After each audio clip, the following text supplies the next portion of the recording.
Muy buenos días a todos, Sociedad Concesionaria, Ministerio de Obras Públicas. Damos inicio a la audiencia pública fijados para el día de hoy. En virtud del plan de trabajo de una discrepancia presentada por la Sociedad Concesionaria Valles del Biobío con fecha 1 de marzo, en virtud de la cual el panel se reunió en sesión especial para fijar el plan de trabajo y revisar su admisibilidad con fecha 5 de marzo. En esa oportunidad el panel revisó la admisibilidad y acordó admitir la tramitación y fijó el plan de trabajo respecto de la discrepancia en que la sociedad concesionaria requiere lo siguiente, que las exigencias que se le hicieron relativas a la construcción de un nuevo puente Ibáñez Norte y la ejecución de un mayor número de accesos privados, un número de accesos privados mayor a los establecidos en el proyecto referencial, han modificado las características de las obras y servicios contratados y han importado un aumento de los niveles de servicio, estándares técnicos en relación a aquellos establecidos en las bases de licitación, dando lugar a obras adicionales. Que la evaluación económica de las inversiones necesarias para la ejecución de las referidas obras y que el monto que debe pagar el MOP a título de compensación en razón de ello asciende a la cifra de 146.177 unidades de fomento, que se descompone en 43.859 por la construcción de un nuevo puente Ibáñez Norte y en 102.318 unidades de fomento por la ejecución de accesos privados, todas estas cifras netas de IVA y pagadas con los intereses correspondientes. Esta discrepancia se da en el marco del contrato de concesión Autopista Concepción Cabrero. En relación a la estructura de la audiencia pública, la secretaria abogado nos va a entregar la información. Buenos días nuevamente. Conforme al programa de trabajo notificado a las partes, están anotados para exponer el día de hoy por 30 minutos Sociedad Concesionaria Valles del Biobío, don Gonzalo Fernández, abogado, y los señores Cristian Fuente y Francisco Melo, ingenieros civiles. ¿Está correcto? Luego tendremos un receso de 15 minutos para continuar con las exposiciones del Ministerio de Obras Públicas por 30 minutos también, con los abogados Carola Sáez Espinosa y Franco Ortega Kreisel y los ingenieros civiles Joana Escobar y Sergio Dercher Andreo. ¿Está correcto? Luego tendremos otro receso de 15 minutos para volver por 10 minutos por cada parte para sus alegaciones finales.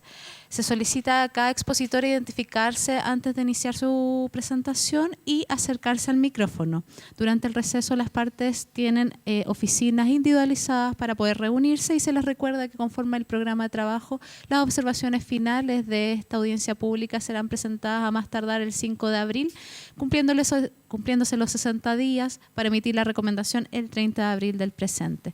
Por favor, señor don Gonzalo Fernández, puede iniciar su presentación en nombre de la sociedad concesionaria. Muchas gracias.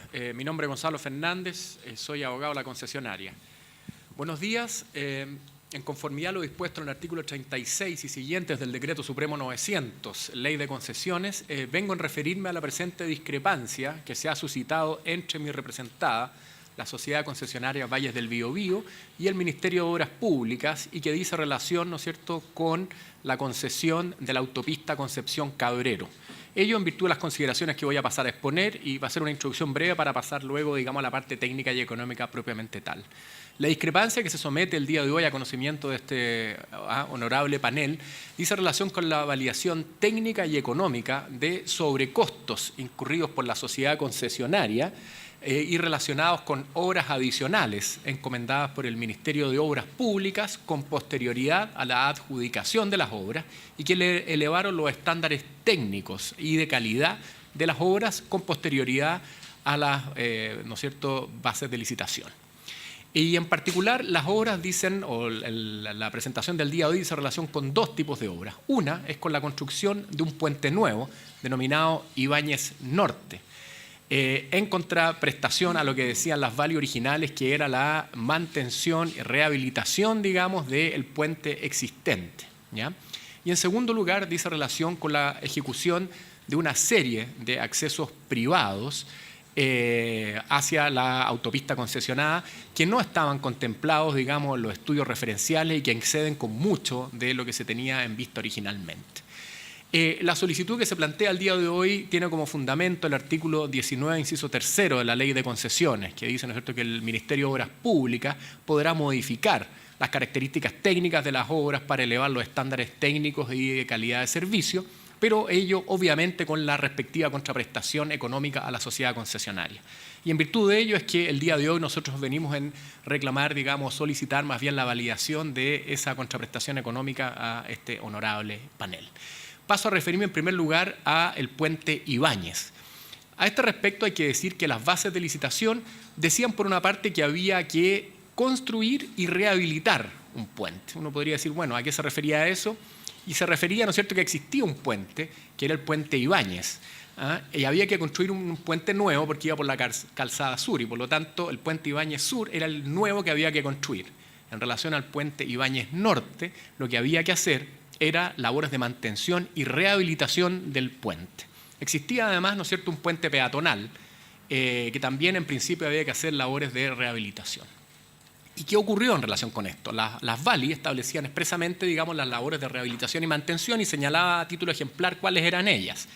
Pero en la práctica lo que ocurrió por la instrucción fiscal del 3 de septiembre del año 2015 es que se ordenó la construcción de un nuevo puente. Eso es lo que no estaba contemplado originalmente.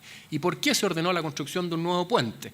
Porque en el fondo, cuando el Ministerio de Obras Públicas estaba revisando, ¿no es cierto?, la ingeniería de rehabilitación del puente, en ese momento ocurrió, ¿no es cierto?, que una de las vigas soportantes del puente sufrió, digamos, tuvo una grieta importante. Por lo tanto, se hicieron los estudios y se llegó a la conclusión de que las obras de reparación de esa grieta excedían del 30%, ¿no es cierto?, del costo total de reposición de las obras. Y ahí, por una cuestión interna de la autoridad, que no nos es oponible a nosotros, digamos, hay un oficio del Ministerio de Hacienda que dice que cuando el costo de reparación excede del 30% del costo de reposición, no hay que proceder a reparar, sino que hay que proceder a realizar las obras de nuevo. Obviamente, ese oficio del Ministerio de Hacienda era desconocido de la concesionaria, inoponible y era un tema interno de la autoridad. En base a eso, entonces, fue que se ordena la reconstrucción de este puente por sobre lo que había estado establecido originalmente en las bases de licitación. El costo de este nuevo puente asciende a cerca de 43.000 unidades de fomento, que es lo que se viene a solicitar y se va a explicar después en detalle, digamos, la validación técnica y económica del mismo.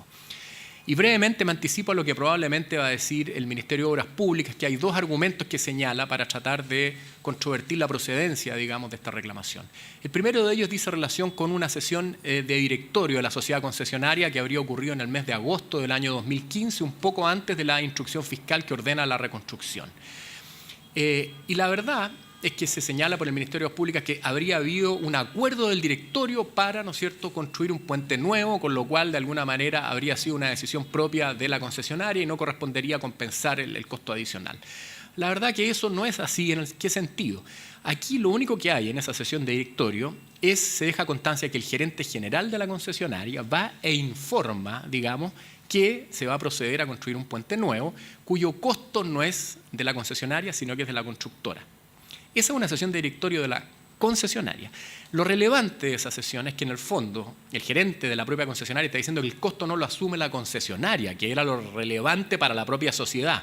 El gerente general de la concesionaria no representa a la constructora y por lo tanto lo que está diciendo, señor, nosotros no asumimos este costo, es de la constructora según reglas generales, digamos, y por lo tanto la constructora verá si procede, y es lo que está ocurriendo al día de hoy. Eso por una parte.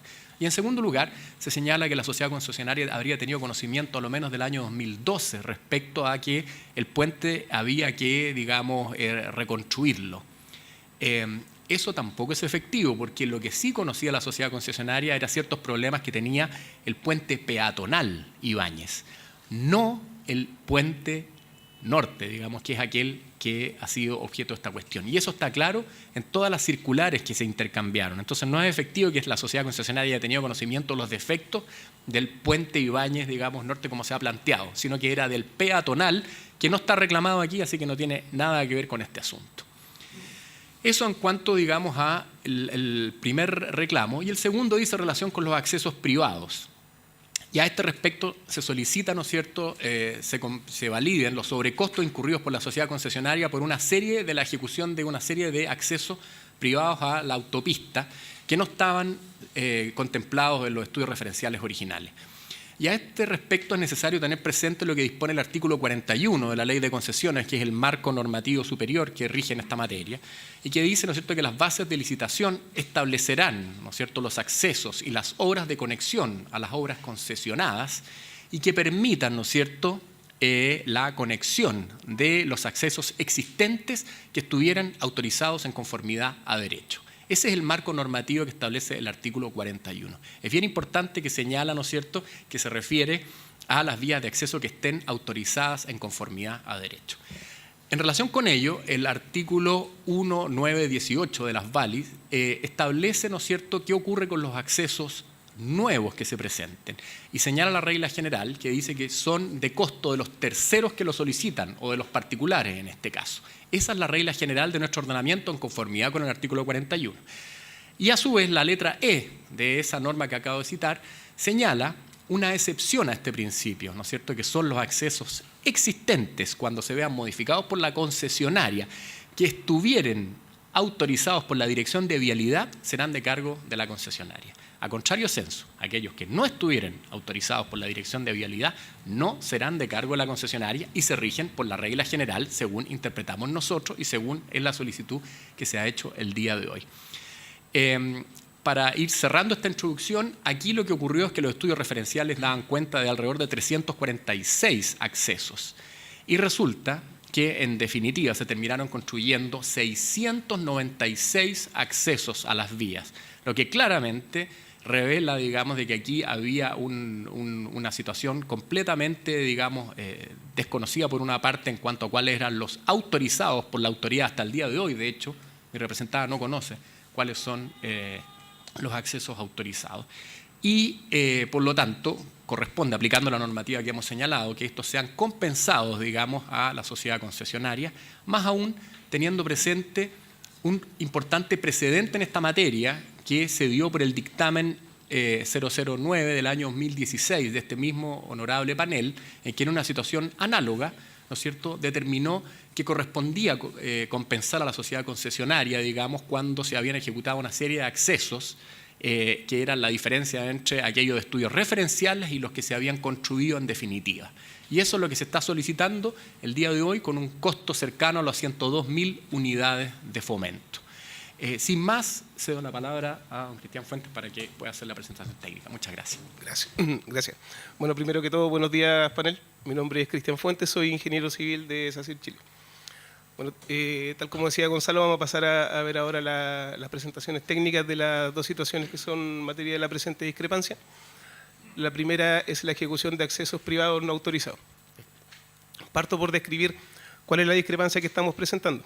Bueno, en resumen, lo que estamos reclamando acá es que la sociedad concesionaria se le exigió la ejecución de todos los accesos que estaban presentes en la ruta, incluyendo aquellos accesos que son irregulares, es decir, que no estaban autorizados por la Dirección de Vialidad conforme al marco normativo y regulatorio vigente, incluyendo dentro de eso algunos que eran incluso posteriores al inicio de la concesión. Y esto naturalmente se tradujo en un desequilibrio económico dentro del contrato. ¿Ya?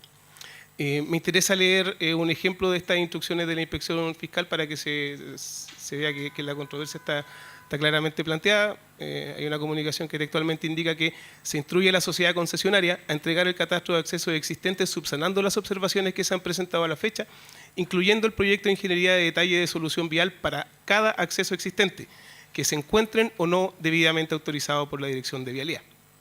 ¿Ya? Bueno, como consecuencia del análisis que vamos a presentar, estamos solicitando la compensación del incremento de cubicaciones y de valoraciones que corresponden a los accesos definidos en el proyecto referencial versus lo de las versiones ASBIL, lo que alcanza a 102.318 UF.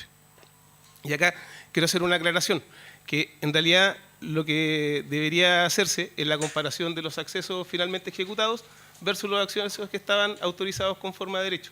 Pero como decía Gonzalo, nosotros hasta el día de hoy no disponemos de la información de cuáles son los accesos autorizados conforme a derecho y por tanto hacemos la comparación en relación al proyecto referencial.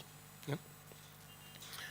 Aquí hay una imagen de un acceso estándar, no un acceso ni de los más pequeños ni de los mayores, pero para que tengan un dimensionamiento de qué es lo que estamos hablando.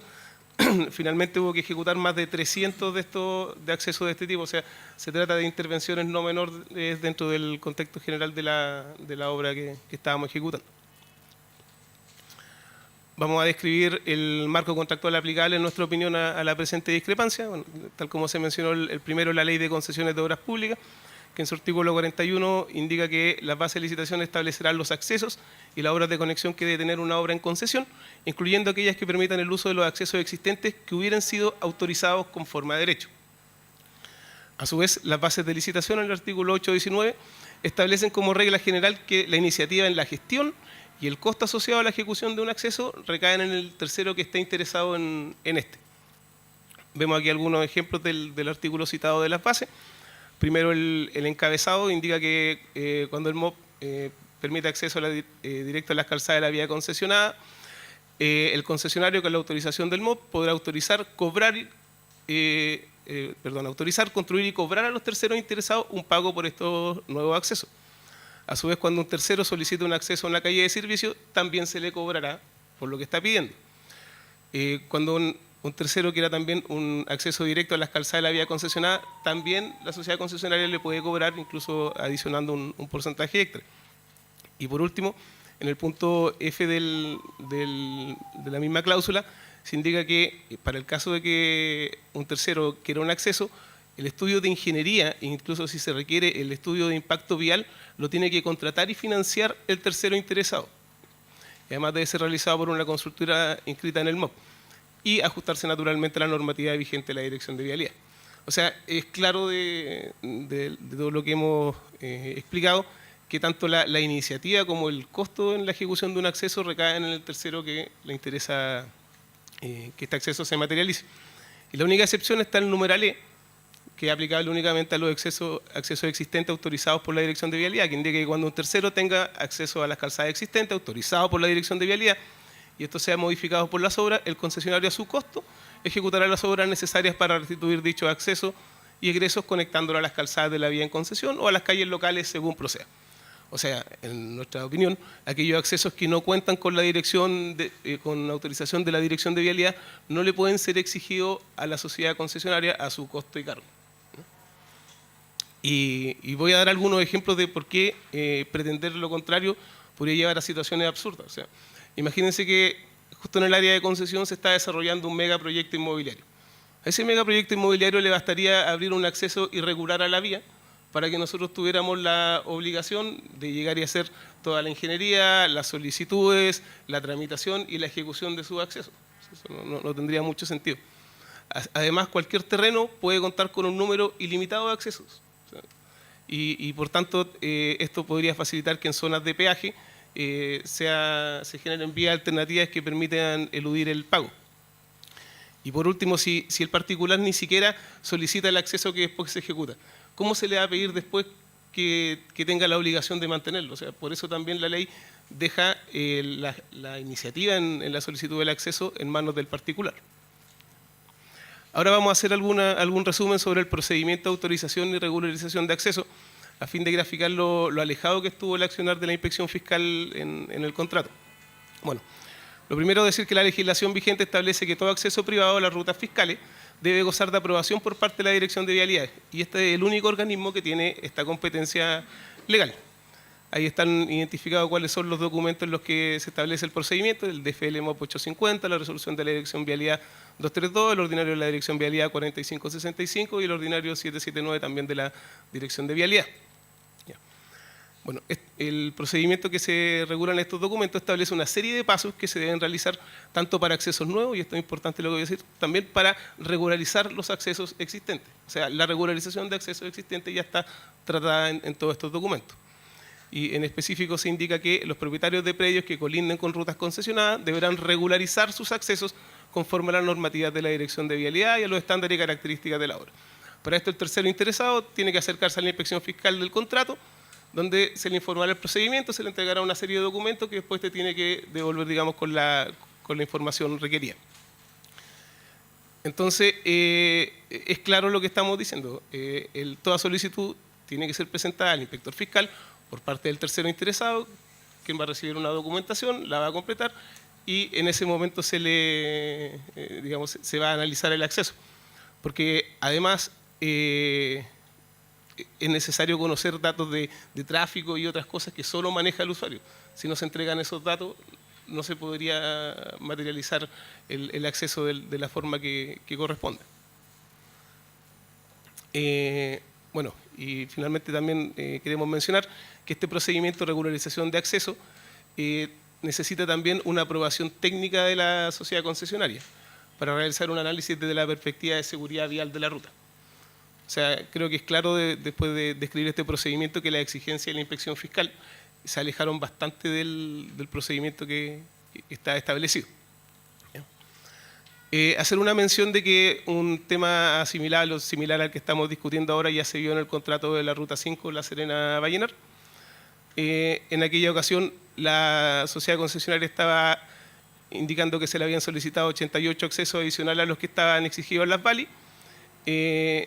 Y el planteamiento de la concesionaria era que estaba solamente obligada a construir los accesos adicionales que cuenten con la autorización previa de la Dirección de Vialidad. Sabemos que es el mismo planteamiento que estamos presentando en esta ocasión. ¿Y qué contestó el MOP en esa ocasión? Señaló que la obligación de la concesionaria era realizar un catastro de todos los accesos existentes de la concesión y que tiene que entregar una solución vial a todos ellos. O sea, vemos que también es el mismo planteamiento que el Ministerio tiene ahora. No me voy a detener en exceso en el detalle de la discrepancia anterior, pero en esa oportunidad sí el panel técnico reconoció el planteamiento de la sociedad concesionaria y compensó como adicionales todos los accesos que no se encontraban indicados en el proyecto referencial. Bueno, pasamos ahora a hacer una cronología de los hechos relevantes. Partimos diciendo que en el mes de febrero del 2012 la sociedad concesionaria hizo entrega de las monografías y catastros tanto para el tramo A como para el tramo B. Posteriormente, en julio del 2012, el inspector fiscal realiza la solicitud de incorporar una serie de accesos existentes, haciendo hincapié en que la sociedad concesionaria debe presentar para cada acceso catastrado una solución vial. Y esto mismo se exige en varios oficios posteriores del mes de julio y agosto del mismo año. ¿Ya? En respuesta a la exigencia del inspector fiscal, en cartas de octubre del 2012 y llegan hasta septiembre del 2014, la sociedad concesionaria entrega los argumentos por los cuales cree que no le corresponde incorporar los accesos solicitados. Y estos argumentos son dos.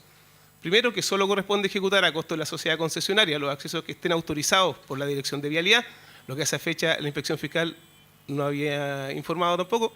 Y segundo, que los accesos solicitados están comprometiendo la seguridad de la ruta. Bueno, esta discrepancia continúa con la inspección fiscal, así que finalmente la sociedad concesionaria interpone un recurso de reposición.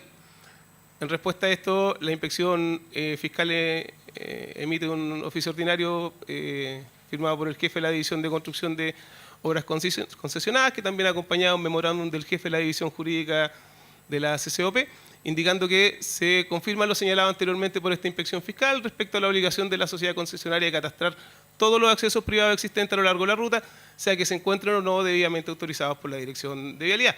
Y, por lo anterior, se instruye a la sociedad concesionaria a entregar el catastro de acceso subsanando las observaciones, incluyendo el proyecto de ingeniería de detalle y solución vial para cada acceso que se encuentre o no debidamente autorizado por la Dirección de Vialidad. Y además ahí la inspección fiscal, un poco más lento, perfecto. Perfecto. ¿Son varios? ¿Quedan 10 minutos? Ya, vamos a hacerlo más lento. Bueno, y en esta misma comunicación, la inspección fiscal amenaza a la sociedad concesionaria de que está cayendo en un incumplimiento y por tanto podría aplicarse la respectiva multa. ¿Ya? Posteriormente sigue la discrepancia entre la sociedad concesionaria y la inspección fiscal y la inspección fiscal declara que la situación de los accesos, que todavía no se ha resuelto, ya podría condicionar la obtención de la PSP.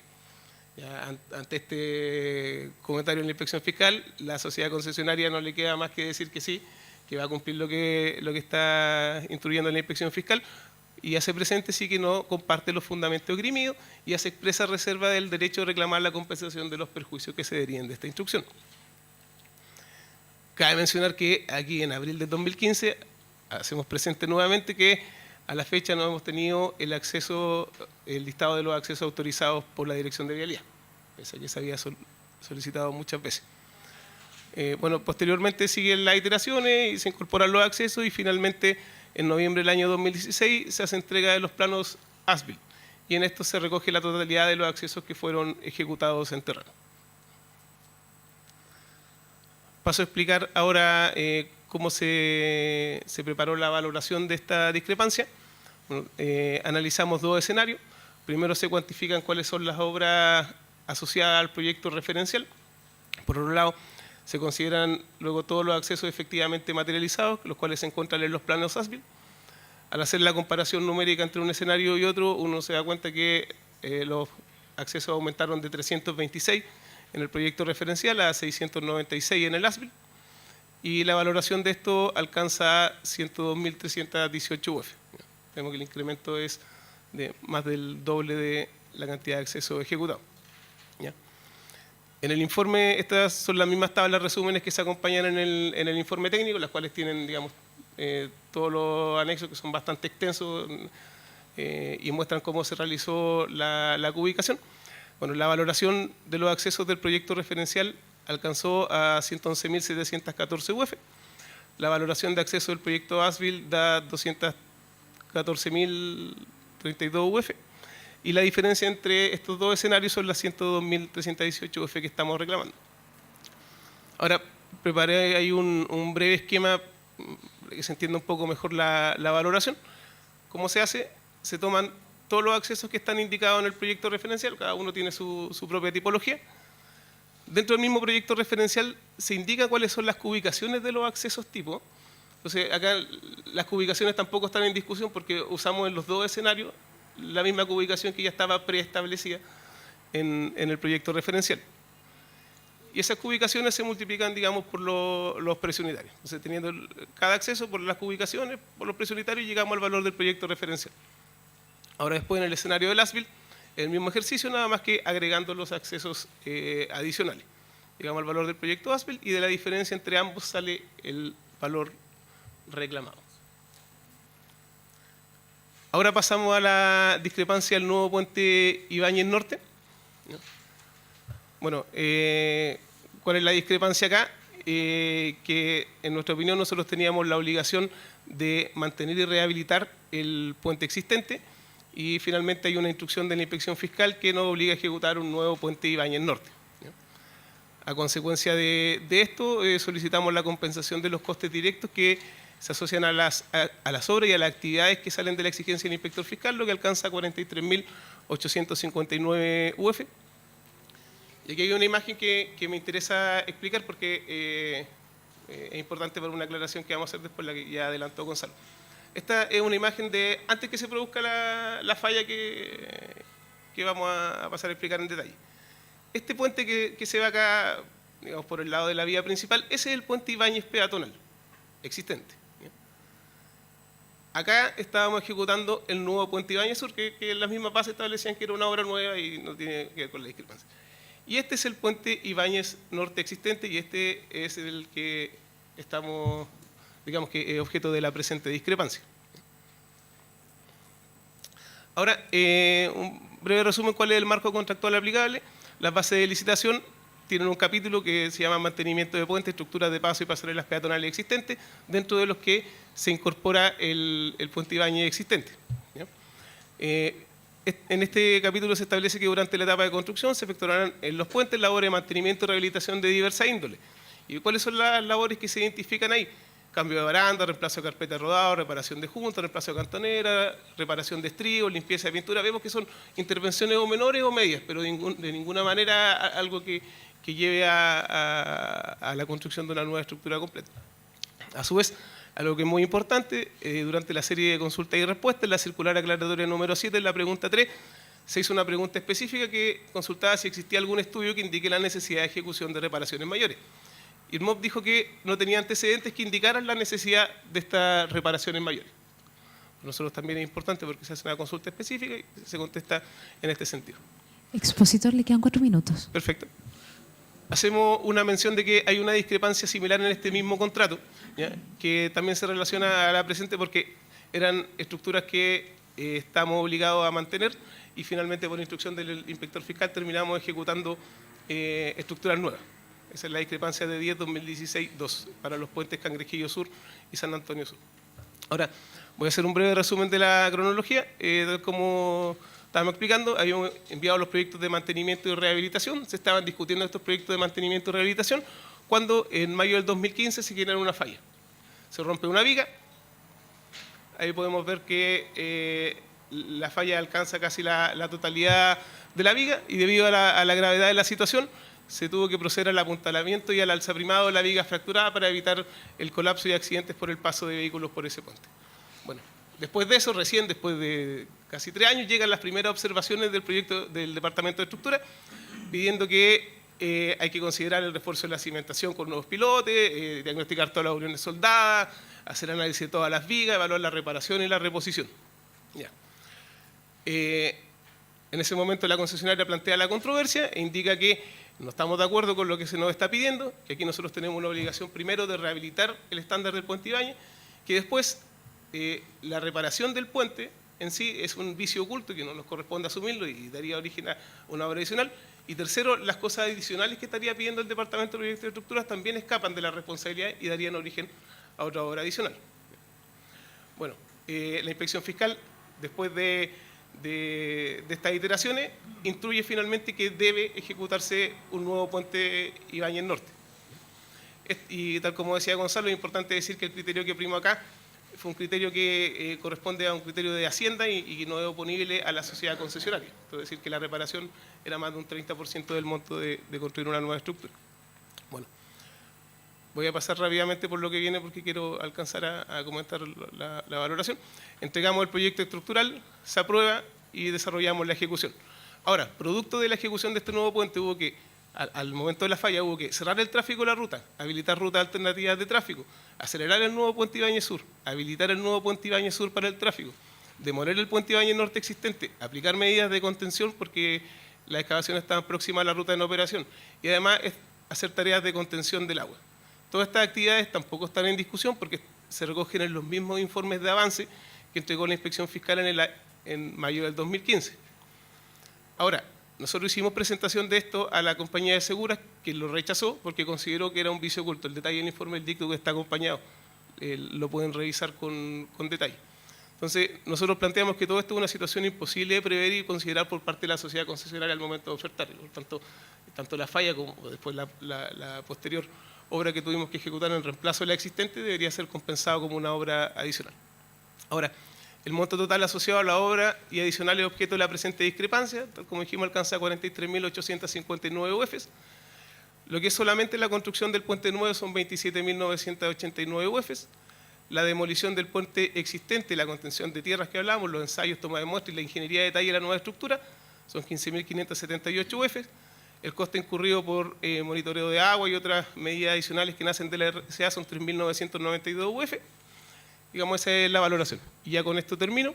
Queremos hacer una aclaración de sobre lo que presentó el MOP en el escrito de contestación a la discrepancia, donde dijo que la misma concesionaria en el año 2012 había propuesto demoler el puente Ibáñez existente. O sea, y eso no es verdad, porque si uno ve la carta, indica esto: cuanto al puente Ibáñez, la sociedad concesionaria propone por seguridad la demolición del mismo, dado el daño causado por el terremoto, pero cuando uno ve la minuta que está acompañándose al mismo documento, se da cuenta que esta conversación, que ya había sido planteada en comunicaciones anteriores, se refiere solamente al puente Ibáñez peatonal, no tiene nada que ver con el puente Ibáñez existente. Muchas gracias, Fernando. Gracias. Esta vez empiezo yo. ¿Empiezo yo esta vez? ¿Ya? ¿Quieres empezar tú? Sí. ¿Sí?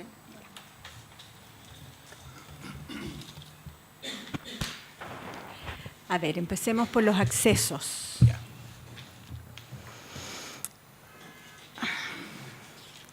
Quiero primero referirme a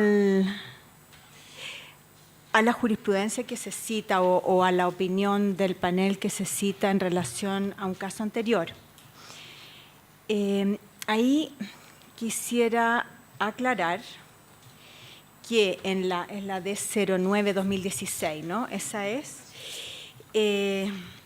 No tengo las bases aquí a mano, pero en ese caso no se trata y no se aplica en estricto rigor, si bien hay dos artículos principalmente que regulan los accesos. El caso ese se refiere a... ¿te acuerdas del nombre del artículo? No lo tengo aquí, pero no es atravieso, son intersecciones, puede ser, intersecciones y accesos a nivel.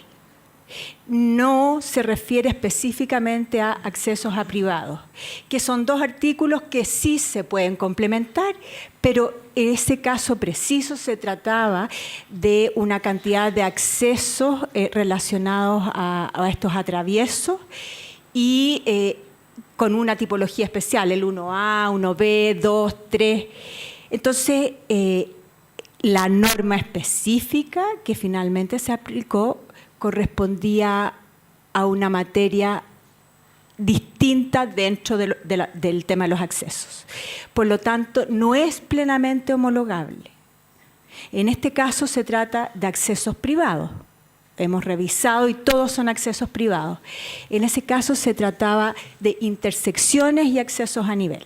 Entonces quisiera precisarlo sin perjuicio de nuestra opinión posterior, pero creo que es importante hacer el punto porque finalmente se cita la opinión del panel como equivalente o sobre situaciones equivalentes, ¿no? Luego, en relación a los accesos, yo quisiera hacer una pregunta.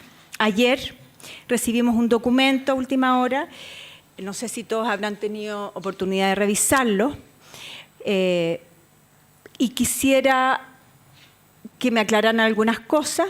No profundizamos demasiado, pero básicamente era un Excel donde se sistematizaba de una manera distinta y se incorporaba información más completa en relación a los accesos que habían sido aprobados.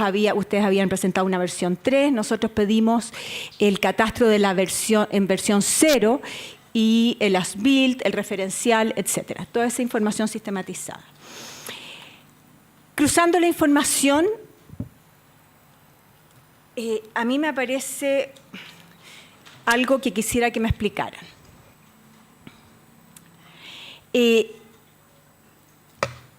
Se evidencia de ahí que si vemos los accesos que no estaban en el catastro en versión 0 y que sí estaban en el as-built, tenemos 17 casos. O sea, hay 17 accesos que no estaban en el catastro versión 0, pero que sí estaban en el as-built. Quisiera entender a qué se refiere cada uno de esos casos. Yo creo que el número es otro, porque hicimos la cuenta y nos daba cerca de 90 accesos que no estaban en el catastro y que estaban en el as-built. Aparecieron en el proyecto as-built y no estaban catastrados porque hubieron una serie de requerimientos posteriores de parte de la Comisión Fiscal con accesos que fueron siendo abiertos por privados y que nos tuvieron que regularizar, o sea, hacerlo. En ese sentido, es importante hacer una... ¿Me escuchan? Sí. En ese sentido, bueno, mi nombre es Francisco Mero, soy ingeniero civil y participé de la ejecución y del proyecto de la autopista. Surgieron varias situaciones un poco complicadas al final del proyecto, casi cercano a la PCP, porque hubieron algunos privados que abrieron los cercos y empezaron a generar accesos que no estaban catastrados. Entonces se nos instruyó que lo ejecutáramos. Hay uno en particular que me gustaría mencionar que corresponde a un acceso que estaba aproximadamente en el kilómetro 60.000 de la ruta, que se instaló una empresa privada con todos containers, camiones y no nos permitieron hacer el cierre de la barrera de contención lateral. Situación que cuando tuvimos que ir a terminar las obras para la PCP, fuimos a cerrar la barrera y los propietarios increparon a la gente de terreno y obviamente por un tema de seguridad nadie se atrevió a hacer la barrera porque hay un peligro latente. Consulté con la sociedad concesionaria si la situación se había regularizado con la inspección fiscal y me dicen que hasta el día de hoy la barrera está abierta, que nunca se regularizó, digamos, porque era imposible ir a cerrarla nosotros como obra porque había un tema de seguridad de los trabajadores que no. Pero se dieron muchos casos que efectivamente no se catastró, pero aparecieron posteriores en el transcurso de la ejecución de las obras.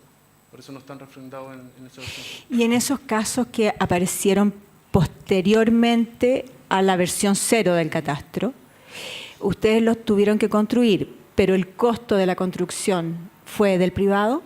No, sí, nosotros, en el escrito también del Ministerio se hace referencia a que nosotros hubieron accesos que se hizo la solicitud de factibilidad, pero esos corresponden a accesos que tienen otras características, como lo de la COPEC, y un acceso que está en el tramo B, que corresponde a una empresa, a una industria. Ellos hicieron una solicitud de factibilidad porque había que hacer una intervención completa del troncal para poder hacer el acceso, pero en términos generales, los accesos ninguno se pidió factibilidad, digamos. ¿Me permite? Sí. Reforzar lo que dice Francisco, no hay ningún acceso que esté incluido en la presente discrepancia que se le haya cobrado al privado. Eso no es así. Los que tenían casos particulares se eliminaron.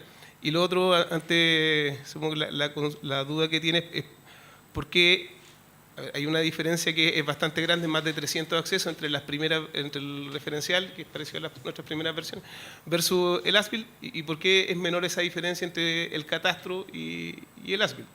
Lo que pasa es que, bueno, lo vamos a explicar también en la réplica, pero nosotros consideramos que no todos los accesos que están identificados en el catastro corresponde ejecutarlos. Sí. Porque, de hecho, acompañamos un par de fotografías y vamos a mostrar algunas más acá. Habían accesos que claramente estaban en desuso, no servían para nada y tuvimos que ejecutarlo igual. O sitios que tenían otra solución vial que era perfectamente válida y no necesitaban un acceso y tuvimos que ejecutarlo también.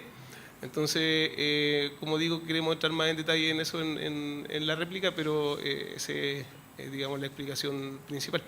¿Ya? Además que, aprovecho de comentarlo, el catastro fue muy exhaustivo y levantó un montón de por ejemplo, estos accesos en desuso. ¿Ya? Ahora, una solución vial perfectamente válida para esos accesos en desuso era cerrarla, pero no se permitió. Pero esa también es una solución válida, cerrar el acceso que no está en uso, y de hecho el mismo referencial para algunos casos considera esa solución. Gracias. De esos 17 accesos que no estaban en el catastro versión 0 y sí estaban en el as-built, de ellos hay 6 que no estaban en los antecedentes referenciales también, ¿no? Entonces están dentro de este grupo que ustedes mencionan que son exigencias. Mira, sí, disculpa, a grandes rasgos lo que se hizo fue el ejercicio de descontar todos aquellos accesos que correspondían a intersecciones a nivel, accesos que eran comunitarios, porque habían sectores en los cuales habían un gran número de viviendas, esos tampoco los consideramos, y de manera de hacer un ejercicio equitativo también los descontamos de proyecto referencial. Por eso que hay algunos... Perdón, ¿también descontamos qué? No entendí bien. ¿Perdón? ¿También descontamos qué? Que no también le sacamos entendí la bien. cuantificación del proyecto referencial. Ya. O sea, se hizo el equivalente entre ambos para hacer un ejercicio equitativo. Entonces, hay algunos que aparecen con un asterisco que esos corresponden, por ejemplo, a cierre de acceso, que nosotros al final terminamos ejecutándolo igual, por instrucción del inspector fiscal.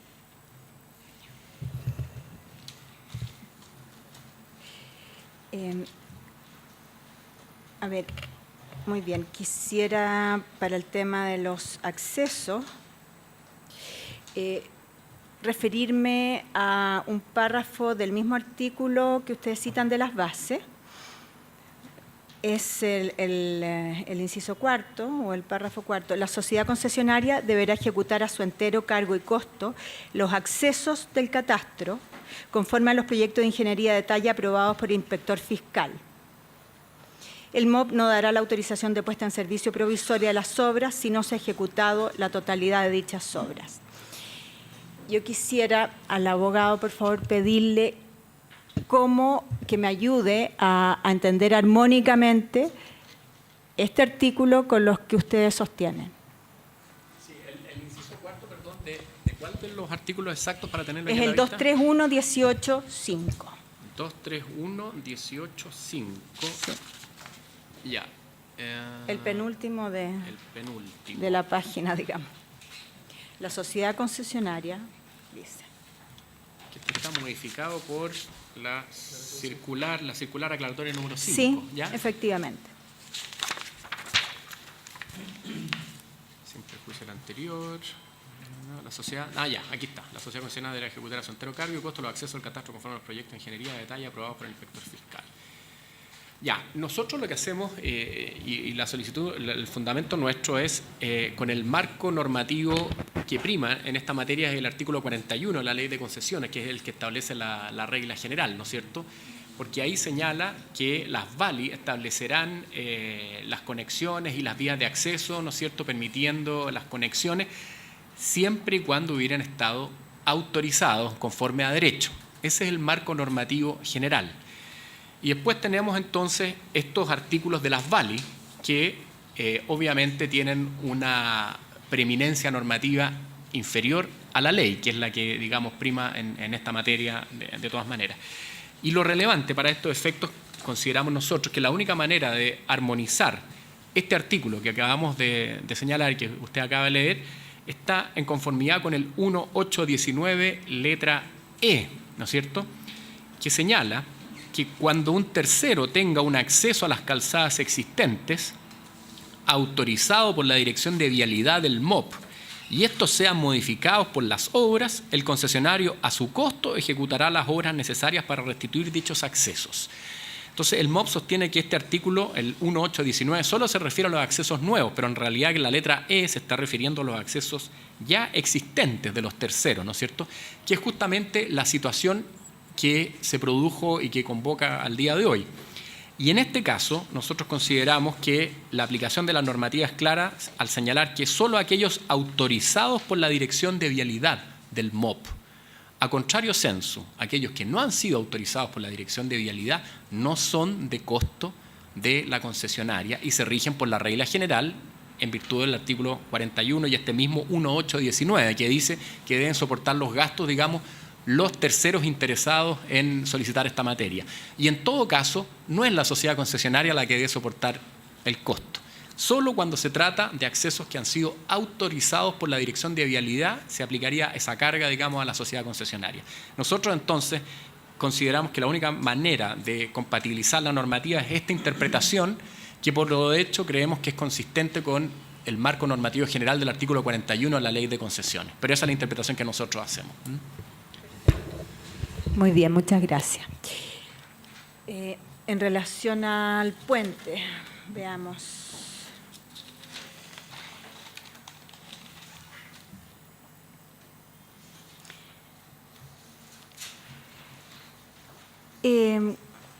Bueno, en relación al puente,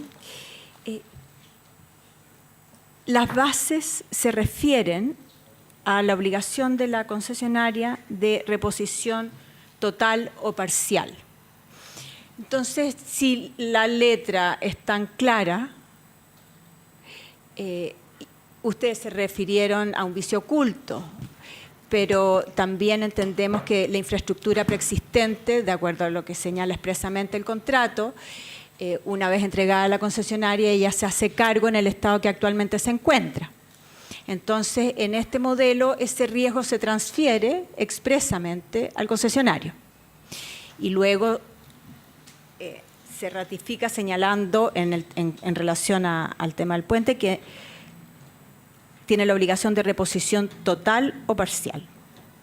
Entonces, quisiera nuevamente, que lo han desarrollado en sus presentaciones, pero quiero que aquí nos refiramos así específicamente. ¿Puedo partir primero con una opinión más técnica y económica y Gonzalo me acompaña? En la medida que se enmarque dentro de mi pregunta, sí. Sí.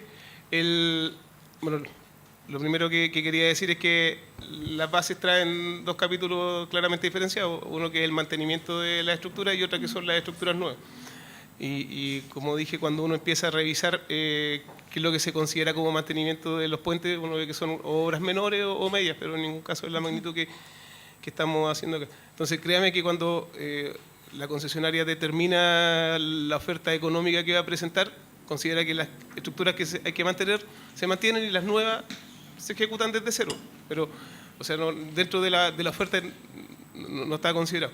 Y lo otro que, desde un punto de vista más técnico, o sea, aquí el puente, cuando uno revisa el informe del DICTU, se da cuenta que hay una falla en la ejecución del puente, o sea, algo falló ahí. O no se hicieron los ensayos de soldadura que había que hacer, o había un problema del material porque no se verificó como debería, pero hay algo ahí que va más allá de no sé, lo que uno podría esperar como un riesgo.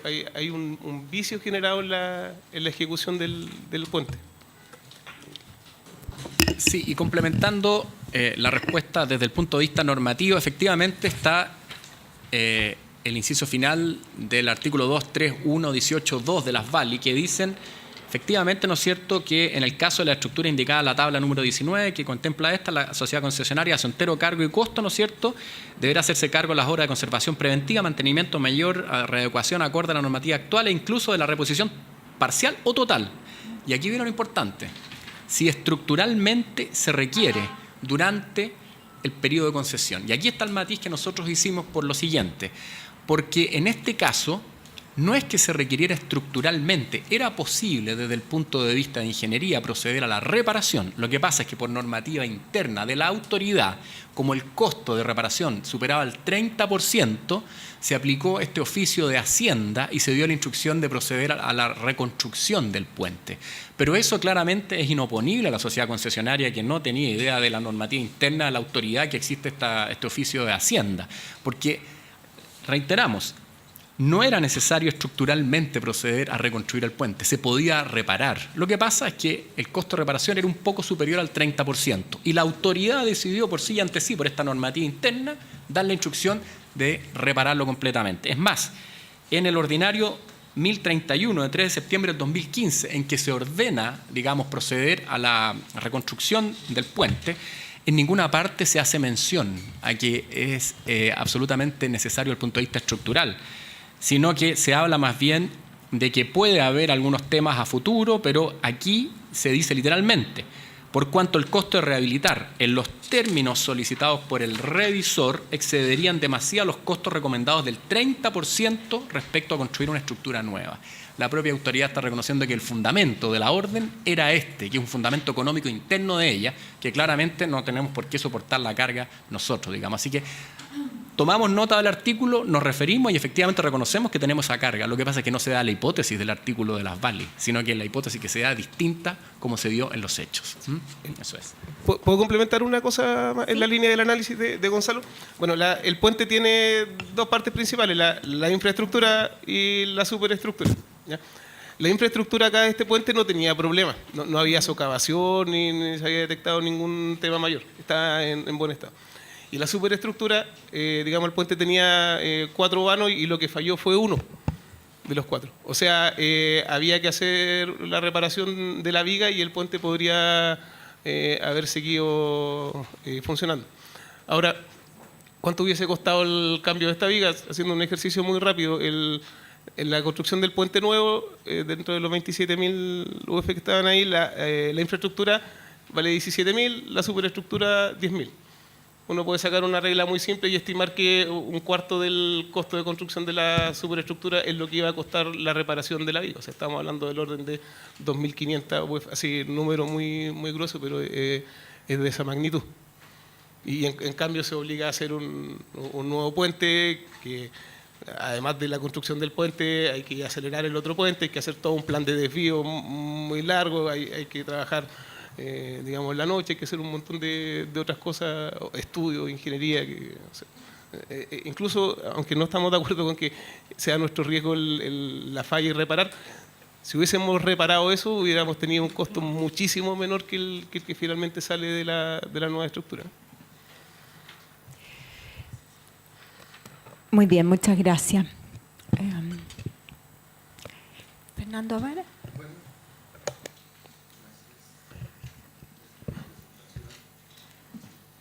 Gracias por la presentación. Tengo algunas consultas que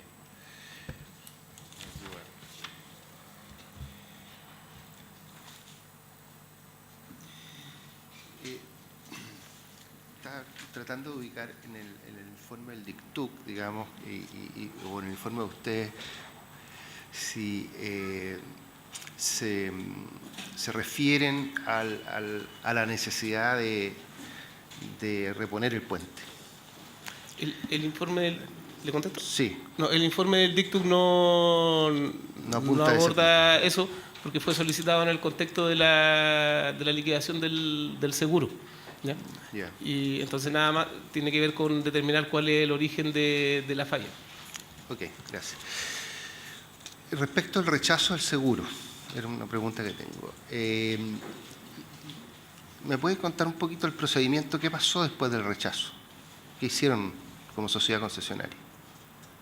Como constructora ejecutamos el puente. O sea, fue rechazado por el... Pero fue rechazado por la compañía, pero interpusieron recursos. ¿Insistieron con esto? Porque hay un procedimiento que se establece para reclamar, sí, digamos. O sea, fue rechazado por el liquidador y, si gusta, puedo entregarle después los antecedentes de si hubo más comunicaciones, no los tengo acá. Okay. No sé si tú... Sí, claro. Mira, lo que sucedió en ese momento fue que nosotros teníamos la problemática de que estábamos muy cercanos de que se diera el plazo para la PCP. Entonces surgieron varias reuniones de coordinación con la gente de la Inspección Fiscal y el Ministerio, en el cual no aceptaron que nosotros hiciéramos la reparación, y lo que hicieron fue solicitar un reforzamiento de la fundación, lo cual produjo que se valorara la estructura en un 30% por sobre la rehabilitación. De ahí sale el tema de que habíamos tenido que hacer la estructura nueva. Ahora, nosotros, considerando la eventualidad de que estamos muy cerca a la PCP y no teníamos la oportunidad de generar los recursos para poder alegar el tema, se procedió a la ejecución de la misma para no generar un atraso en la puesta de servicio. Ok, gracias.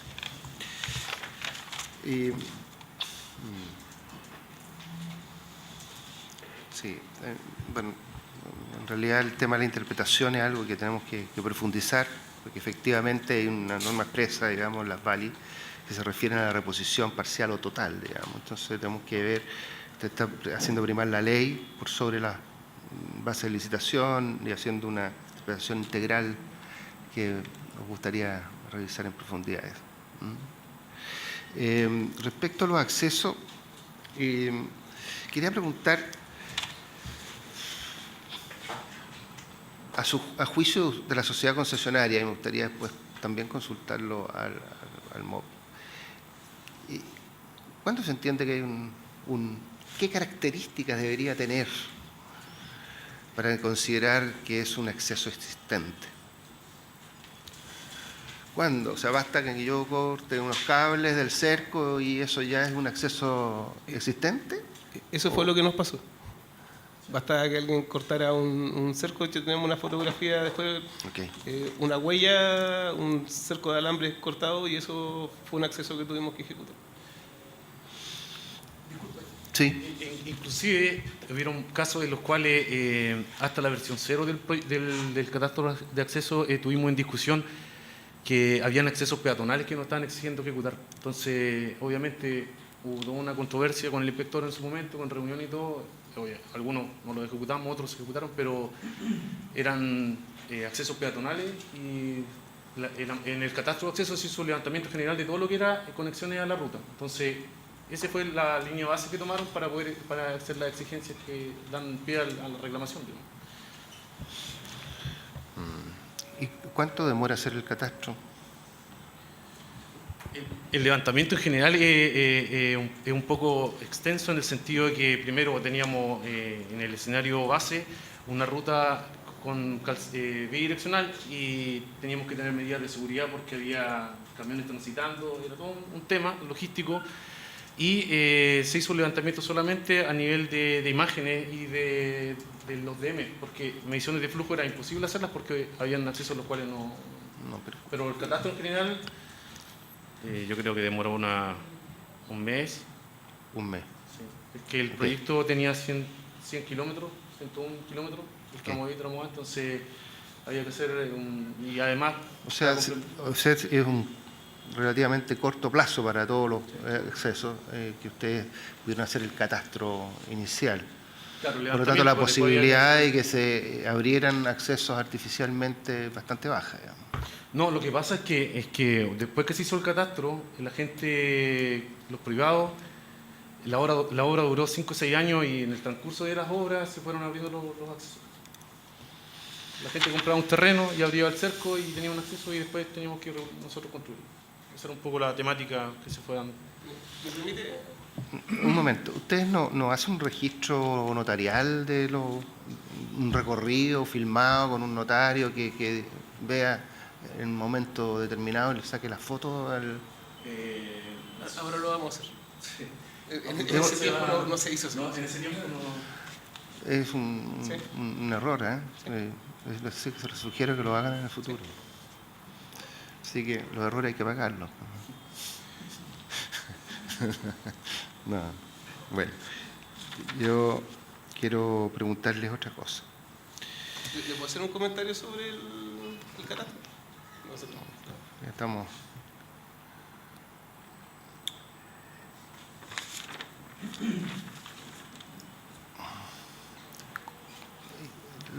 Ustedes mencionaron que los accesos, que no hubo accesos, o sea, que no están contenidos en esta discrepancia accesos que hubieran sido financiados por los privados. ¿Y cómo sabemos eso? ¿Cómo lo sabe el MOD eso? ¿Se le informó? ¿Cómo saber si...? Sí. O sea, lo que había financiado el privado, como lo que dijo Francisco, la bomba de encima. Claro, que no estén contenidos en esta discrepancia. ¿Cómo poder descartar eso? Es una duda nomás. No digo que... declaración que no hay ninguna factura de la concesionaria, pero digamos que, no sé, de verdad, no sé cómo acreditárselo porque no existe un documento de eso. Okay. Ingeniero. Con respecto a los accesos con los cuales se pidió factibilidad de parte de los privados, existe en el registro de correspondencia, donde nosotros la inspección fiscal nos transmite el requerimiento de parte del privado de una solicitud de factibilidad, en términos de la declaración de flujo y el tipo de vehículos que va a ingresar al predio. Yeah. Una última cosa sobre los accesos, releyendo el 1819 de las bases que fue mencionado por el abogado, que se refiere efectivamente a los accesos existentes autorizados, pero agrega algo, y estos se vean modificados por las obras, o sea, que producto de las obras se hayan modificado. Y en ese caso, a esa situación específica se refiere dentro del contexto de los accesos nuevos, porque el capítulo se refiere a los accesos nuevos.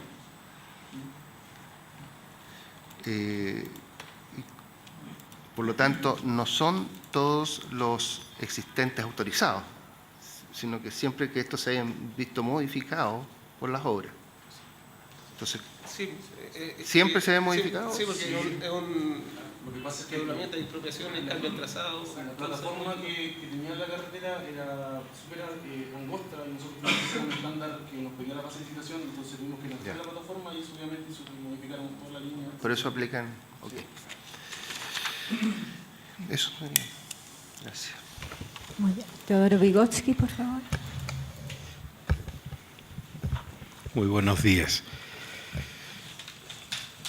Partamos por el puente. Entiendo que esta obra fue una iniciativa privada. ¿Es así? Sí. Voy a conversar con don Gonzalo primero, don Gonzalo Fernández. Al ser una iniciativa privada, me imagino que hay un tiempo de trabajo previo de esto. Y ahí paso a don Cristian Fuente. ¿Cuánto tiempo de investigación o trabajo previo hay para levantar una iniciativa privada? Tendría que entregarle una cronología, se la puedo aportar, pero son años... Son años de trabajo. ¿Y habitualmente se hace visita a terreno? Por lo general, sí. Ya. Ahora, una soldadura ejecutada deficientemente no es advertible en una visita de terreno. Está sospechando la pregunta. Lo infiero, profesor.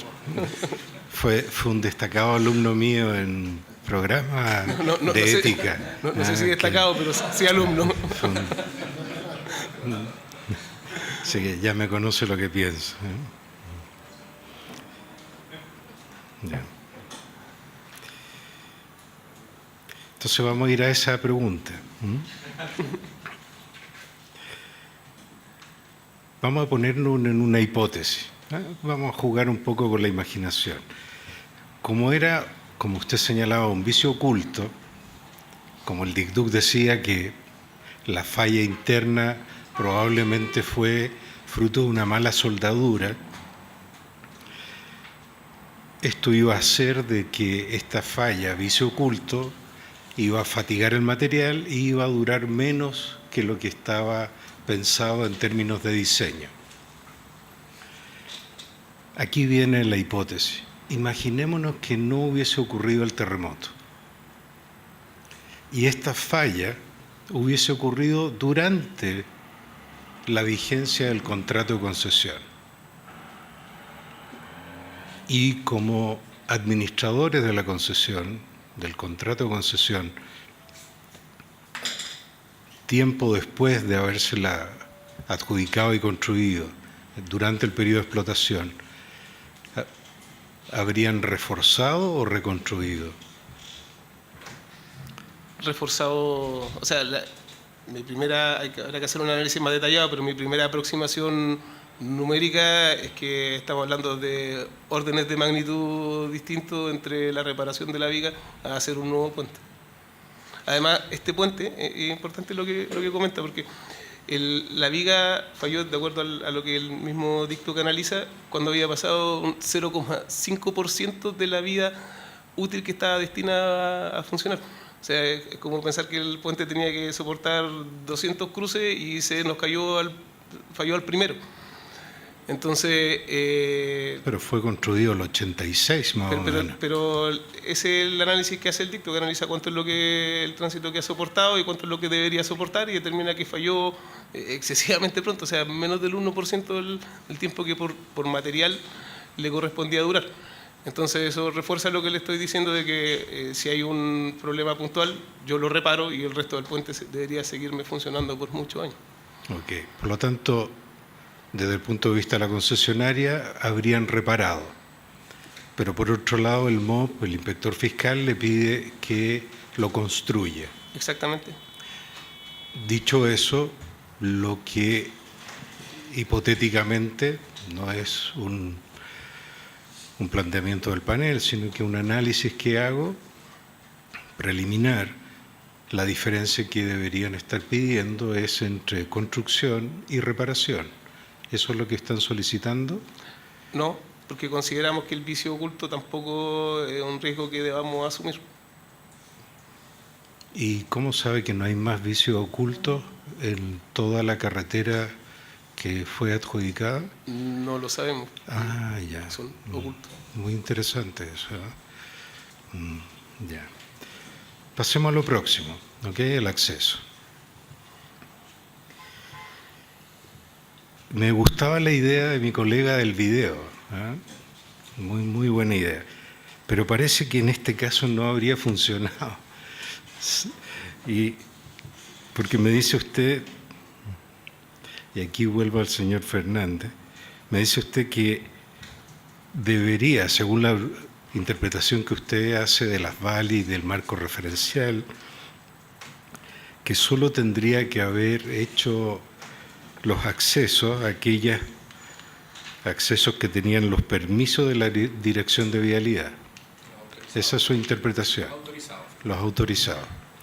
Sin embargo, me señaló también que hasta el día de hoy no sabe cuáles son.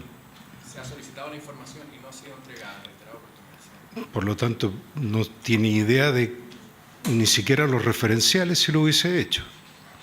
Conocemos solamente los referenciales, digamos, pero no sabemos tampoco si todos los referenciales están autorizados. Entonces, ni le sirve el video tampoco. Ese video tampoco serviría en esta lógica, pero sí, perdón. permite de alguna manera dar una idea, porque aquí hay un tema de lógica económica, del equilibrio económico del contrato, digamos. Entonces, la oferta uno la hace con la información existente en ese momento, que es lo que había, digamos, en los informes referenciales. Era lo único que había, y resulta que aquí, efectivamente, eso respecto de la realidad, lo que se terminó obligando a construir, es el doble, digamos. O sea, uno puede decir, bueno, puede haber algunos diferenciales, algún margen más o menos pequeño, pero yo creo que cualquiera entiende que duplicar por 2 algo claramente no está dentro de las expectativas que uno tiene al momento de ofertar para mantener el equilibrio del contrato, digamos. Ahora, yo me imagino que han habido conversaciones con el MOP respecto a esta materia, antes de llegar a presentarse con la discrepancia al panel. ¿Y cuáles son los elementos que están en controversia? Yo sé que viene la discrepancia, llega acá, pero ¿por qué esta diferencia tan grande? Bueno, yo desconozco las conversaciones que han habido hacia atrás. Lo que sí me consta es que se ha pedido en reiteradas oportunidades, se solicitó, digamos, que se informara cuáles eran los accesos autorizados, y esa información nunca llegó. Respecto al contenido de las conversaciones, no sé si Cristiano o alguien más de la concesionaria pueda dar, digamos, más información. Yo no tengo esa información. Cristian. Sí, bueno, de hecho, hace 1 año y medio, más o menos, cuando yo llegué a SACIR me tocó participar de estas conversaciones. O sea, teníamos una mesa de trabajo y teníamos un principio de acuerdo para resolver estas 2 discrepancias, y bueno, las que ya también pasamos hace poco acá de La Serena a Vallenar. Y finalmente, por motivos X, no llegamos a puerto y estamos acá, pero sí hubo un acercamiento. Ya. Ok, no tengo más preguntas. Muy bien, gracias. Roberto Añerén. Gracias, presidenta. Yo tengo una pregunta para Gonzalo Fernández, porque aquí el artículo 41 que muestran en su presentación dice que las bases establecerán los accesos y horas de conexión, incluyendo aquellas que permitan el uso, no solamente las que hubiesen sido autorizadas, digamos, hay que hacerlas todas. Es lo que estoy entendiendo acá, digamos. Las bases de licitación establecen los accesos, ¿no es cierto?, y la obra de concesión, que debe tener una obra. Eso es lo que dicen las bases. Pero el artículo 41 agrega además, incluyendo aquellas que permitan el uso de los accesos existentes que hubieran sido autorizados conforme a derecho. Por lo tanto, hay que hacerlos todos, digamos, no solamente los autorizados. Pero como lo entendemos nosotros, aquí lo clave, creemos nosotros, del artículo 41 es que dice que hubiesen sido autorizados conforme a derecho. Solo ellos. Eso es lo que está marcando, digamos, la norma. Entonces no es lo que dice su presentación, pues dice, ¿sí?, incluyendo aquellos que permitan el uso de los accesos existentes que hubieran sido autorizados. Correcto, conforme a derecho. Pero incluyéndolos, pues. No solamente esos, digamos, todos. Pues. No, claro. No, pues, el artículo 41 dice, sí, según dice acá, no tengo la ley en las manos, acá está el artículo, comillas, las bases de licitación establecerán los accesos y obras de conexión que debe tener una obra de concesión. O sea, las bases dicen las conexiones, correcto, que hay que hacer, incluyendo aquellas que permitan el uso de los accesos existentes que hubiesen sido autorizados. No solamente eso, ¿no? No, es que nosotros no entendemos esa lectura, sino que más bien que incluya también aquellos que permitan la conectividad de aquellos que hubieran sido autorizados conforme a derecho, no aquellos que no hubieran sido autorizados, a contrario a censo. No, yo no estoy diciendo aquellos que no hubieran sido... A ver, las bases establecen los accesos necesarios de la carretera. Sí. ¿No es cierto? Como esa carretera antes no fue concesionada y dependía directamente de la Dirección de Vialidad, ¿no es cierto?, habrían algunos accesos que seguramente fueron establecidos por el Ministerio de Obras Públicas y autorizados. Pero en esta modernidad de las concesiones, ¿no es cierto?, le dicen al concesionario, haga todos los accesos que tiene que hacer, incluyendo aquellos que yo había autorizado. Así se lee este artículo 41. Ya, pero en el fondo uno puede decir, bueno, está asumiendo el marco normativo general, que es aquellos que estaban autorizados son aquellos que uno va a tener en mente, que va a tener que asumir, digamos, el costo respecto a lo que viene a las VALI después, digamos, que la normativa de esa manera aterriza, digamos, en las VALI. ¿Ah? Y eso es lo que establece el 1918, letra E. Así lo interpretamos nosotros armónicamente. El 41 en relación al 1819, letra E. ¿Ya? ¿Qué dice eso? El 1819, letra E, dice lo siguiente. cuando un tercero tenga un acceso a las calzadas existentes, autorizado por la Dirección de Vialidad del MOP, y estos sean modificados por las obras, el concesionario a su costo ejecutará las obras necesarias para restituir dichos accesos y egresos conectándolos a las calzadas. Este artículo es una excepción a la regla general que señala, ¿no es cierto?, que los accesos que sean solicitados, digamos, por terceros deberán soportado el costo por los interesados. Y en este caso la letra E establece una excepción que dice que le corresponde a la concesionaria. ¿Cuándo? Cuando se trata de accesos ya existentes que hubieran sido autorizados por la Dirección de Vialidad. Por lo tanto... Pero modificados. Claro, porque cualquier obra, digamos, como que estamos hablando, los modifica. Hay que hacer una doble pista y pasa por arriba el acceso. Y esa es la hipótesis que estamos el día de hoy. Entonces, lo clave para nosotros es eso, el tema de la autorización. Uno tiene que saber que los que están autorizados, de alguna manera, uno puede verse expuestos a esta hipótesis y por lo tanto van a ser de costo de uno. Pero aquellos que no están autorizados, con las explicaciones que hemos visto, porque si no se llega a teorías absurdas de que basta que un particular llegue, corte, no, digamos, claro, sí, eso está claro. Y eso fue lo que ocurrió, digamos. Entonces, la única manera armónica de interpretar es, creemos nosotros, como lo estamos haciendo. Claro, lo que pasa es que armónicamente también uno puede decir, el proyecto referencial tenía 5 accesos y usted tuvo que hacer 100. Porque el proyecto referencial tampoco siempre es exactamente igual lo que uno tiene que hacer como ingeniería de detalle. Por lo tanto, correcto, eso es parte de la conceptualididad de las concesiones. Estoy de acuerdo con eso, pero lo que pasa es que hay un equilibrio económico del contrato, sí, que es el que mantiene la ley. O sea, por eso yo decía, si eran 346, pero terminamos haciendo 696, como fue en los hechos, uno dice, bueno, aquí hay algo que rompe ese equilibrio y la ley tiende a restablecer el equilibrio económico. Por eso nosotros vamos a los principios que subyacen. Sí, no le pueden pedir 2 carreteras si lo contrataron para una. Claro, porque si no... Claro, no puede hacer 200% del proyecto. Pero, exacto. ¿Y por qué no le cobraron a los privados entonces? ¿Cómo? ¿Por qué no le cobró a los privados lo que tenía que hacer en exceso? Porque a nosotros nos instruyó la autoridad, digamos, y aquí venían otros temas respecto me imagino, a las multas, la fecha de la PSP, etcétera, digamos. A nosotros nos instruyeron ejecutarlo y nos instruyeron ejecutarlo a costo nuestro. O sea, el Ministerio ya interpretó y dijo que era a costo nuestro. Entonces, si ya nos habían dado esa instrucción, ¿cómo podíamos ir a cobrarle a un...? No, pero las bases no dicen que hay que cobrarle a los privados cuando se pide... Yo coincido con usted, es lo que debería haber pasado. Pero nos dijeron que... O sea, ustedes deberían haber hecho el seguimiento y haberles cobrado, digamos... Pero el Ministerio no nos dio esa interpretación. Nos dijo que eran a costo nuestro. Ah, ya. Okay, ¿Me permite un comentario, don Roberto? Sí, por favor. En relación a lo que usted comentó, los referenciales que no siempre se ajustan y todo, y sí, perfecto, todos entendemos que hay un riesgo en pasar del referencial a un proyecto... Se ajustan razonablemente, ¿no? Detalle, sí. Pero en este caso, estamos hablando de accesos que lo autoriza la Dirección de Vialidad, o sea, en este caso, tomar el plano, supongo sacar un par de archivadores de alguna oficina cercana y empezar a cadastrar. O sea, yo espero que en este caso el referencial, no tengo el dato lamentablemente para poder confrontarlo, pero sí espero que el referencial recoja los accesos que están autorizados por la Dirección de Vialidad y algunos especiales quizá que les interesen, pero no es una tarea tan compleja de semana, a mi parecer. Sí. Ok, terminamos con el comentario. Sí. Ok, muy bien. Tengo una pregunta sobre el puente. La inversión del puente que ustedes declaran haber hecho es 27.989 UF. Y resulta que hay 19.000 y tantas y media UF que son el 70% del costo de la construcción, como ingenierías, estudios de agua, RCA. Eso no cuadra con nada. O sea, la ingeniería normalmente en un proyecto es 1%, 2%, póngale 5%, pero no 70%.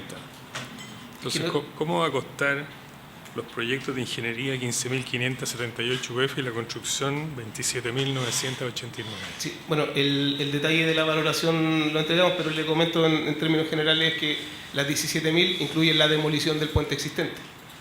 Pero la demolición no le puede costar lo mismo que ver el puente, digamos. Además de la ingeniería, incluye la demolición. Además de eso, incluye las obras de tabla estacado y que hubo que hacer por el tema del río. Incluye el reforzamiento, digamos, porque la vía está funcionando en paralelo. Incluye los desvíos que les podemos aportar. O sea, hubo que hacer desvíos bastante grandes y por mucho tiempo. Sí. No es solamente la ingeniería, hay muchos más conceptos dentro de eso. Cuando uno se abre en un reclamo de dinero, digamos, en contra de alguien, tiene que explicarle en qué gastó la plata y cómo la gastó. En estos casos particulares que nos toca ver a nosotros, ¿no es cierto?, donde yo insisto que las concesiones son valores fijos, ¿no es cierto?, cerrados, que nadie conoce, y ustedes llegan de repente y dicen, mire, tengo 3.700 UF de rehabilitación del puente. ¿De dónde salió eso? ¿Quién conoce ese valor? Es el valor estimado y lamentablemente coincido con usted que no se declara en la oferta económica, pero Claro. el valor que teníamos internamente considerado para rehabilitación del puente. Pero ¿y cómo se le puede traspasar a su contraparte un costo que ni siquiera usted sabe lo que es, digamos? No se lo estoy traspasando, me lo estoy descontando. Sí, pues, pero Estoy descontando del puente nuevo la mantención que no tuve que hacer en el antiguo, ¿y por qué no descuenta 15.000 UF? porque nuestra estimación era 3.700. Bueno. Pero como le digo, es un número que usted puede tener uno, yo tengo que tener otro, y lamentablemente no se entrega en la oferta económica, así Claro. que... Bueno, para terminar esta discusión, yo quisiera pedirle que nos haga llegar, digamos, los valores, el soporte de todos los valores del puente, incluyendo estos descuentos, dentro del contrato de la constructora, porque esto tiene que estar en el contrato de la constructora. Acompañamos todos los documentos... ¿Incluyendo el contrato? El contrato de construcción también lo podemos acompañar, o sea, está el contrato de construcción... Sí, pero el contrato de construcción, más que el wording, las palabras, digamos, me interesa el presupuesto de construcción, donde aparezcan los 3.700 UF que usted está descontando y aparezcan los costos de ingeniería de 15.778 y todas esas cosas, digamos. Lamentablemente el contrato de construcción, por un tema que tiene que ver con los financistas y, bueno, usted conoce el mercado más que yo, también es bastante escueto. O sea, ¿Cómo? El contrato de construcción es bastante escueto en la información que entrega también. No trae mayor detalle de precio unitario ni eso, entonces muchas veces nos vemos obligados a trabajar ex post en justificar estos valores. ¿Y cómo le paga la constructora si no tiene los precios unitarios? De acuerdo a la certificación. Pero ese es Pero pero es que los estados de pago que le hace la constructora a usted aparecen los precios unitarios. bueno, si me permite lo que está diciendo Francisco es interesante. Hay muchos de los montos que estamos presentando acá. Bueno, hay varios que están tomados de anexo de la PALI y hay otros que presentamos el costo efectivo en que incurrimos, o sea, hasta la factura de respaldo del gasto. Bueno, mande los antecedentes de lo que está cobrando para tener una base. Pero están para entregados, saber. por eso le digo, si considera que hay Ya. algo que falte, lo aportamos. Ok. Ahora en específico el monto que usted me decía de las 3.700 UF, esa es nuestra estimación y no está ni en el contrato de construcción ni en el contrato de concesión. Le puedo mostrar que lo tenemos en una planilla ahí interna, pero tiene cero... Y si no está en el contrato de construcción, ¿cómo la constructora iba a hacer la mantención del puente? ¿Cómo la íbamos a ejecutar? O sea, cuando usted contrata una constructora para hacer un camino, ¿no es cierto? Sí. Y usted tiene un puente al lado que tiene que mantener, le tiene que decir a la constructora, mantenga el puente, rehabilítelo, no sé. Y usted dice que no lo tiene en el contrato de construcción. No está declarado en forma específica, está contenido dentro del precio total y se va pagando una proporción, pero no es tan explícito lamentablemente. ¿Y cómo vamos a ver nosotros que la cifra que está cobrando es la que corresponde? Puedo tratar de buscar algún Trate de análisis de sustento de esas 3.700. trate de sustentar la cifra del puente que está reclamando. Que claro que son un descuento, no son... Sí, no importa lo que sea, pero el descuento puede ser 20.000, o puede ser 1.000, o pueden ser 200. Y No es sabemos. no es menor el descuento en todo caso, si es más del 10%, del 15% del valor que le estoy diciendo como costo directo de la Ya. construcción del puente nuevo. No, sí, a mí no me importa el monto, si es 15%, 50%, da lo mismo. Lo que interesa a este panel es que las cosas se soporten en su realidad efectiva, ¿no? Yo saqué del aire, digamos, lo que yo pensé que me iba a costar. Eso tiene que estar establecido en el contrato, en alguna parte, ¿me entiendes? Porque si no, suena como que yo puedo hacer un reclamo con cifras que voy sacando de distintos lados y no es lo que nosotros podemos tener en cuenta, ¿me entiendes? Entonces lo digo por ustedes, digamos, o sea, si usted quiere sustentar un reclamo bien hecho, tiene que traer las cifras de lo que realmente las cosas le costaban de acuerdo a alguien que le estudió lo que costaba la rehabilitación del Puente Norte. Eso, muchas gracias.